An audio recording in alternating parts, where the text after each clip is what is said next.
You're very lucky to have come across this video. Don't do these things with your okra. If you're planting okra, make sure that you don't make these mistakes. I'm so lucky. I have these two healthy okra plants in my in my little pots indoors here, but I've made a lot of catastrophic mistakes. Yeah, a lot of I don't even know the adjectives to describe my mistakes with. So make sure that you don't make these mistakes.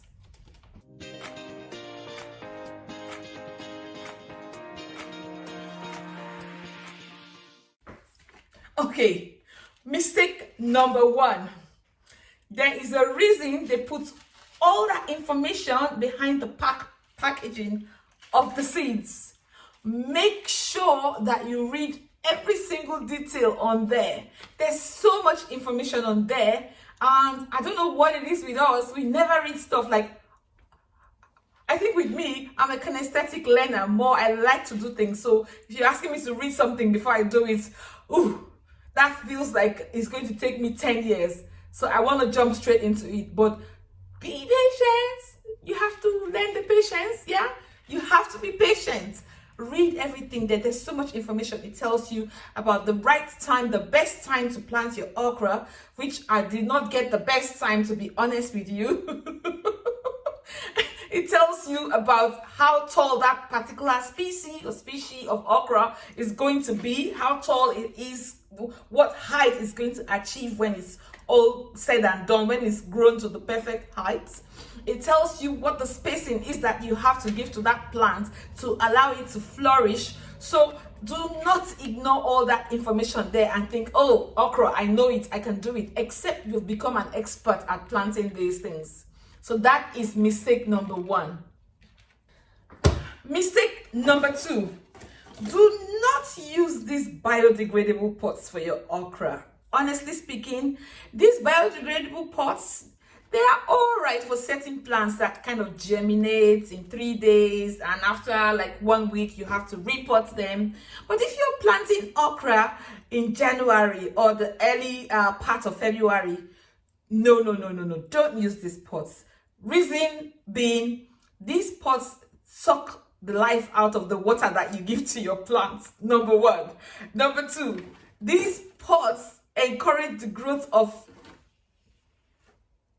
you can see them, can't you? Fungus and fungi. They're all on this pot. So, I mean, all of them will be fighting to get the nutrients. They will be fighting to get the nutrients that you give to your poor okra plants.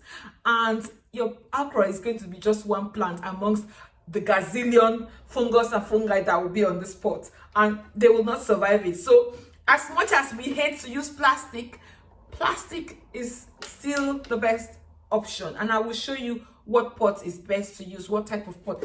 I usually go with these transparent ones. Yeah, these are the pots that I usually go with because I can see what's happening with the root system, you know, and with the shoots. And I know that it's not going to encourage the growth of any kind of microorganisms. And also, if I water it, the water will stay in there and dry out when the okra has used it up. Yeah, this one, water goes out of it, evaporates, and also the pot needs water to keep its form as well. So it's a no-no for me. If I pour water in it now, you will see what I mean by, you will see what I mean, what I'm trying to say to you. So don't use these pots. Mistake number three. Don't put your okra outside until there is 0% risk of frost.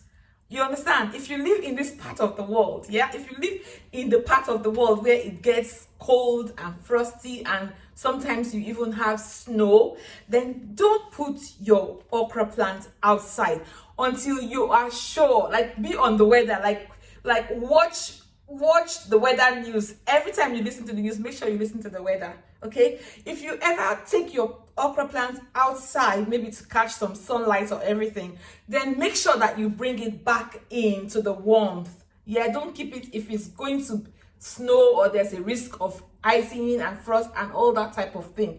Don't do it. Seriously, you will lose your okra plants and you don't want that. You want to enjoy them when it gets hot. So this has been sitting on my windowsill now. I took it outside and it went like this. Oh, in fact, I lost all of those ones in there. So these ones are gone. Those ones are all gone. Those are not the ones I took outside. The ones I took outside were about 4 or 5 of them. And this is what I have.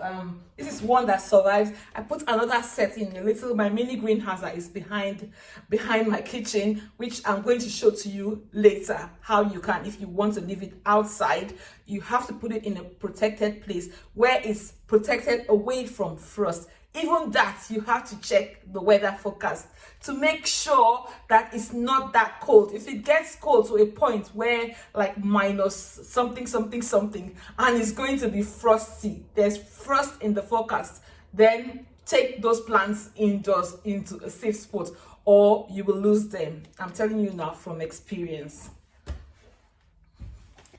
Now, the last thing I want to tell you about is watering them over watering them. I know how much you love your little seedlings and how much you think water is the best thing for them. They need all the sunlight, they need water, they need this and that, but they only need a little bit of water and sometimes some drying in between. If you look at this one now, you will see there's a little bit of condensation down there. I know it's not yet time. There's a little bit of condensation that you can see down there. I know it's not yet time for me to give that plant any water. It still has water enough to keep it going in there.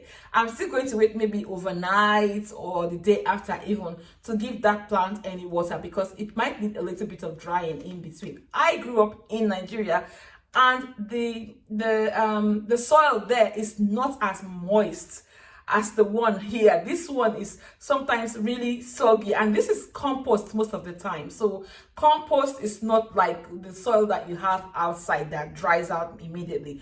You're just going to soak the roots of that okra in water and the roots will rot, and then you will lose your okra, and then you begin to wonder what's happening, what killed it, why is it you killed it by over loving it. So a little bit of water is all right.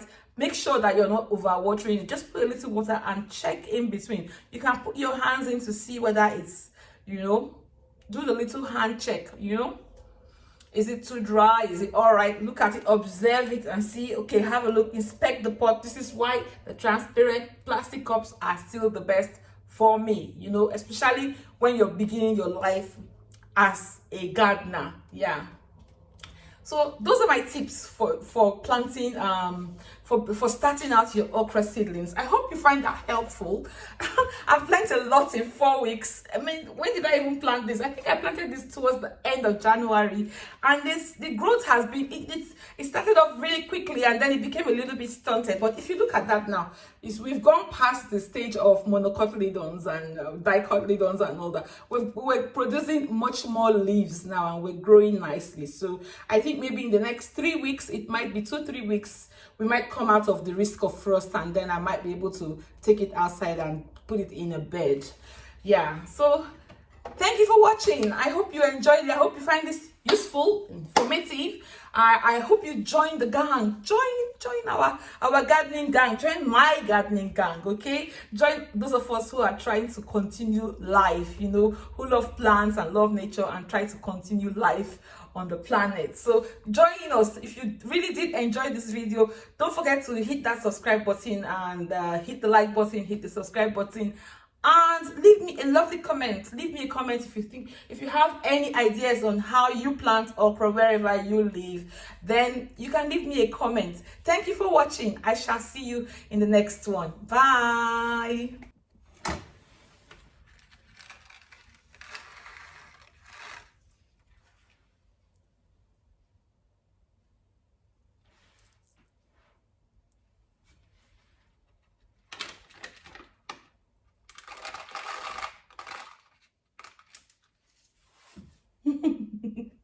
I can't afford to lose any more seeds.